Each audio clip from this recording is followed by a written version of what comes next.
ఆ road ending నుంచి కృష్ణా జిల్లా గుడివాడ రాజేంద్ర నగర్లో వైఎస్ఆర్ కాంగ్రెస్ పార్టీ 16వ ఆవిర్భావ దినోత్సవ వేడుకలు ఘనంగా నిర్వహించారు. పార్టీ కార్యాలయంలో జెండా ఆవిష్కరణ, వైఎస్ఆర్ చిత్రపటానికి పూలమాలలు అర్పించడం, కేక్ కట్ కార్యక్రమాలు జరిగాయి. నాయకులు, కార్యకర్తలు పార్టీ సంక్షేమ, పేద బలహీన వర్గాల అభ్యున్నతికి కట్టుబడినదని, అధికారంలో ఉన్నా లేకున్నా ఎల్లప్పుడూ ప్రజాపక్షంగా వైఎస్ఆర్సీపీ ముందడుగు వేస్తుందని తెలిపారు. ఈరోజు వైఎస్ఆర్ కాంగ్రెస్ పార్టీని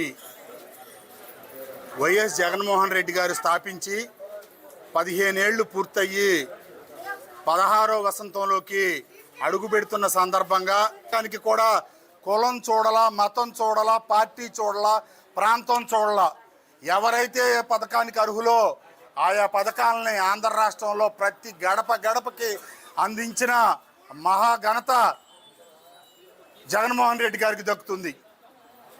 గడిచిన ఎన్నికలలో ఓటమి పాలైన తర్వాత 2024లో తెలుగుదేశం ప్రభుత్వం అనేక అమలు కాని, ముఖ్యంగా ఈరోజు కార్యక్రమానికి ఇక్కడికి విచ్చేసిన వైఎస్ఆర్ కాంగ్రెస్ పార్టీ నాయకులకి, కార్యకర్తలకి, మహిళామ తల్లులకి, యువతకి, అనుబంధ విభాగాల సభ్యులందరికీ కూడా పేరు పేరున హృదయపూర్వక కృతజ్ఞతలు తెలియజేస్తూ సెలవు తీసుకుంటా ఉన్నా. మరి ఈరోజు 15 సంవత్సరాల నుండి 16వ సంవత్సరంలో ప్రవేశపెట్టారు వైఎస్ పార్టీ.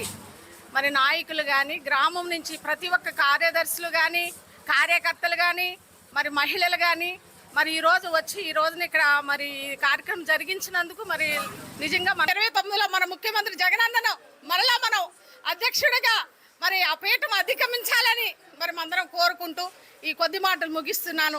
జై జగన్, జై జోహార్ వైఎస్ఆర్, జోహార్ వైఎస్ఆర్. ఈ రోజున 15 సంవత్సరాలు పూర్తి చేసుకొని 16వ సంవత్సరంలో వైఎస్ఆర్ పార్టీ 4లో ఎగరేస్తామని కూడా 2029లో ఎగరేస్తామని మా అందరం కూడా